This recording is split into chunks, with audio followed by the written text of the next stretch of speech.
ప్రియమైన సహోదరీ సహోదరులకు ప్రభు పేరిట వందనాలు.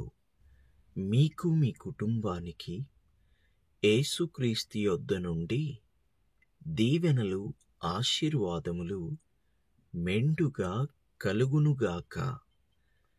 మీలో కొంతమంది ఎంతో మంచి మనసుతో ఈ పరిచర్యను బలపరుస్తున్నారు.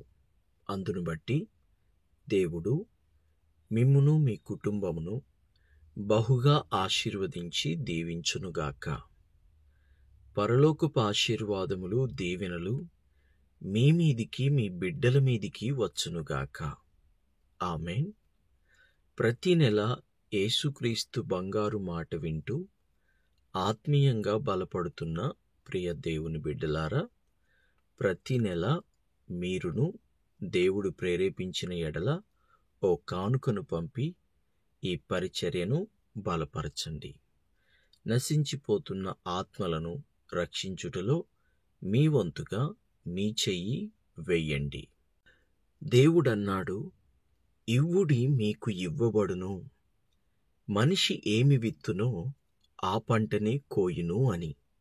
దేవుని యొక్క పరిచర్యలో సమృద్ధిగా మీ వంతుగా పరిచర్య నిమిత్తము విత్తండి, సమృద్ధిగా పంటను కోయండి. దేవుడు ఇహమందు పరమందు గొప్ప పంటను మీకిచ్చునుగాక. ఆమేన్. ఈరోజు యేసుక్రీస్తు యొద్ద నుండి మీకు బంగారు మాట, దేవుని వాగ్దానము. 2 సమూయేలు 7వ అధ్యాయము 11వ వచనము. నీ శత్రువుల మీద నీకు జయమిచ్చి నీకు నెమ్మది కలుగజేసియున్నాను. మరియు యెహోవానగు నేను నీకు తెలియజేయునది ఏమనగా, నేను నీకు సంతానము కలుగజేయుదును. ఈ వాక్యం వింటున్న నీకును దేవుడు నీ శత్రువుల మీద జయమిచ్చునుగాక, నెమ్మది కలుగజేయునుగాక. దేవుడు మీకు సంతానమునిచ్చునుగాక. ఆమేన్. మనము జీవితంలో ప్రశాంతంగా ఉండాలి అంటే మనకి శత్రువులు ఉండకూడదు. మనము శత్రువులు ఉన్నప్పుడు ప్రశాంతంగా జీవించడము అది అసాధ్యము. ఎందుకంటే నీవు మంచి వ్యక్తివయ్యి మౌనంగా ఉన్నప్పటికీ నీ శత్రువులు మాత్రం నీ మీద రేగుతూనే ఉంటారు. కాబట్టి మనకి శత్రువులు ఉండకూడదు. ఫస్ట్ లేదు, ఒకవేళ ఇప్పటికే శత్రువులున్నారు, నేను ఎంత సమాధానం పడదామని చూసినప్పటికీ, ఎంత సమాధానాన్ని ప్రేమించి, ఎంతగా సమాధానపరిచి, ఎంతగా సమాధానాన్ని కొనసాగిద్దామనుకున్నప్పటికీ కూడా వారు సమాధానాన్ని లెక్క చేయడం లేదు, సమాధానాన్ని కోరుకోవడం లేదు, సమాధానాన్ని వాళ్ళు వినడం లేదు. సమాధానము లేనట్టుగానే శత్రువులుగానే ఉండటానికి ఇష్టపడుతున్నారు అని గాని ఒకవేళ మీరు ఆలోచన చేస్తూ ఈ విషయం నుండి ఎలా బయటపడాలి, ఈ విషయం నుండి ఎలా నేను బయటికి రావాలి అని గాని మీరు ఆలోచిస్తూ ఉన్నట్లయితే, ఈరోజు ప్రభువే నీకు ఒక మార్గంగా ఉన్నాడు. ఆయనకు ప్రార్థన చెయ్యి. తప్పకుండా ఇప్పుడు ఏదైతే నీకు వాగ్దానం చేస్తున్నాడో, నీ శత్రువులు ఎవరైతే ఉన్నారో వాళ్ళందరి మీద కూడా నీకు విజయము తప్పకుండా కలుగుతుంది. అంతేకాదు, నీ శత్రువుల మీద నీకు విజయాన్ని ఇచ్చిన దేవుడు నీకు నెమ్మదిని కూడా ఇస్తాడు. నీకు జీవితంలో కావాల్సింది నెమ్మది, సమాధానం. నెమ్మది, సమాధానం దేవుడు నీకు ఇవ్వాలి అంటే శత్రువులు అనేవారు ఉండకూడదు. ఫస్ట్ మనము ఎవరితో కూడా శత్రుత్వాన్ని పెట్టుకోవద్దు. సమాధానంగానే ఉండాలి. కొన్నిసార్లు మన తప్పు లేకపోయినా మనమే సారీ చెప్పాలి. సమాధానాన్ని వెతికి వెంటాడమని బైబిల్ చెప్తోంది. కాబట్టి సమాధానంగా ఉండాలి. అప్పుడు మనకి నెమ్మది కలుగుతుంది. ఇప్పుడు దేవుడైతే ఇక్కడ ఇచ్చుచున్నటువంటి వాగ్దానం ఏమిటంటే, ఎవరైతే శత్రువుల ద్వారా బాధపడుతున్నారో, శత్రువులు ఎక్కడెక్కడ ఉంటారో తెలుసా? శత్రువులు ఇంట్లోనే ఉండొచ్చు, శత్రువులు. బంధువుల్లో ఉండొచ్చు శత్రువులు. వ్యాపారం చేసే దగ్గర ఉండొచ్చు శత్రువులు. వ్యాపారంలో ఉండొచ్చు శత్రువులు. వ్యాపారానికి ఉండొచ్చు శత్రువులు. ఉద్యోగం చేసే చోట ఉండొచ్చు శత్రువులు. నీ కొలీగ్స్ నీకు శత్రువులుగా ఉండొచ్చు. ఇంకా రకరకాల ప్రదేశాలలో, ఒక చోటని కాదు, నీ ఇంటి పక్కనే ఉండొచ్చు. నాకు తెలుసు చాలా ఇల్లు ఉంటాయి, ఆ ఇంటి పక్కనే ఆనుకొని వారుంటారు, శత్రువులుగా ఉంటారు. సమాధానం అనేది ఉండదు.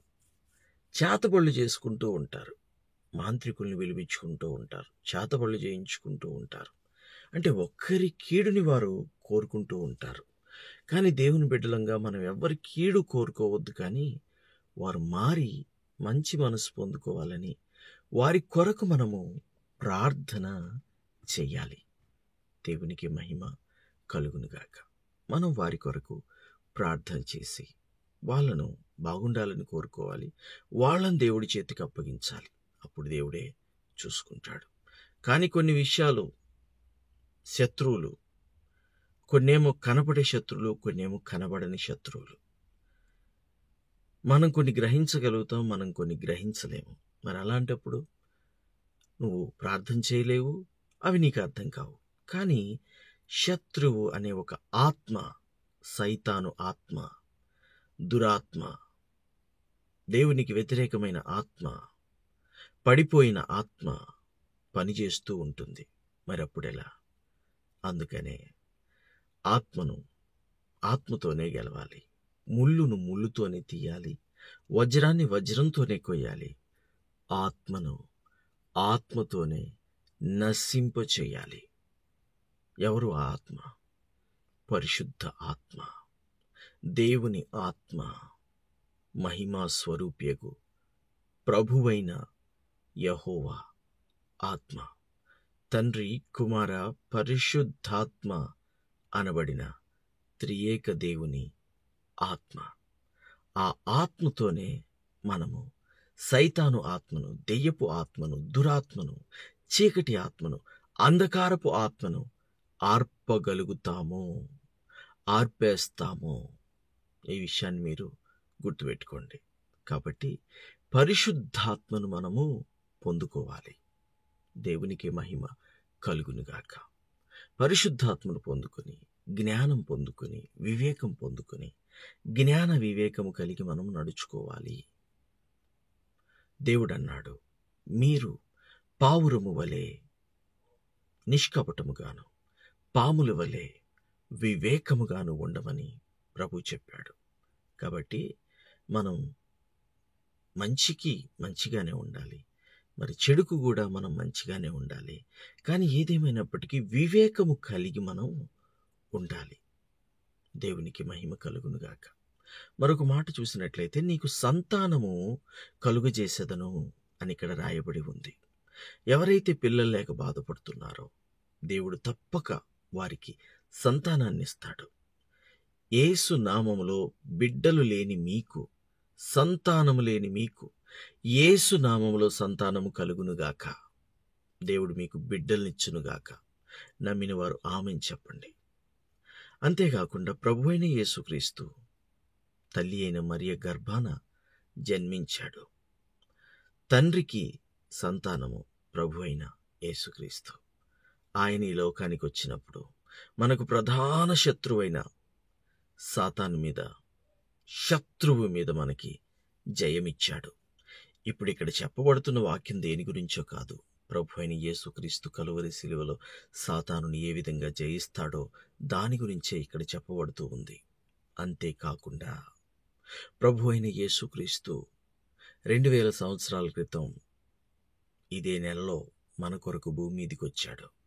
ఆయన సంతానమే, అనగా ఆయన కుమారుడే, అనగా అభిషక్తుడే, అనగా మెస్సయే, అనగా క్రీస్తే, అనగా రక్షకుడే ప్రభు అయిన యేసుక్రీస్తు. దేవునికి స్తోత్రము కలుగునుగాక. ప్రభు అయిన యేసుక్రీస్తు 2000 సంవత్సరాల క్రితం ఇదే నెలలో మన కొరకు జన్మించాడు. ప్రభు మనకి రక్షణ కలుగు చేశాడు. దేవునికి స్తోత్రము. కాబట్టి ఆయన రక్షణను మనము కొనసాగించున్నట్లుగా, ఆయన సత్య సువార్తను ఈ నెలలో అనేక మందికి ప్రచురించినట్లుగా మనం ఈ నెలంతా జీవిద్దాము. క్రీస్తు పుట్టుకను, సువార్తను ప్రకటన చేద్దాము. ప్రార్థన. తండ్రి, మీకు వందనాలు. దేవా, మీకు స్తుతులు, స్తోత్రాలు. అయ్యా, మా ప్రధాన శత్రువు సాతానే. వాడి మీద మాకు మీరు 2000 సంవత్సరాల క్రితం జయమునిచ్చారు. మా కొరకు మీరు కలువరి గిరిలో ఉదయించారు. అందును బట్టి తండ్రి, మీకు వేలాది కోట్లాది వందనాలు, స్తుతులు, స్తోత్రాలు చెల్లించుచున్నాము. ఈ నెలంతా కూడా ప్రభువా, మేము సువార్త ప్రకటన చేయాలి, సువార్త చెప్పాలి. ప్రభువా, మీరు మా కొరకు రక్షణ తెచ్చారు గనుక నాయనా, ఈ నెలలో మేము ఆనాడు దేవదూతలు చెప్పిన సువార్తను అనేకులకు, మా బంధువులకు, రక్త సంబంధికులకు, స్నేహితులకు, తెలిసిన వారికి, కళ్ళ ముందు కనబడుతున్న వారందరికీ కూడా సువార్త చెప్పి అనేక మందిని రక్షణలోనికి నడిపించినట్లుగా మా నోటికి తోడుగా ఉండి నడిపించమని తండ్రి మిమ్మల్ని వేడుకుంటున్నాం. మీ ఆత్మను, పరిశుద్ధాత్మను మాకు దయచేయమని ప్రభువా మిమ్మల్ని వేడుకుంటున్నాం. అంతేకాకుండా తండ్రి, ఈ పరిచర్యను ప్రేమించి ఈ పరిచర్యను బలపరుస్తున్న బిడ్డలను కూడా బహుగా ఆశీర్వదించి దీవించుమని యేసుక్రీస్తు శ్రేష్టమైన నామములో ప్రార్థన చేయుచున్నాము తండ్రి. ఆమేన్, ఆమేన్, ఆమేన్.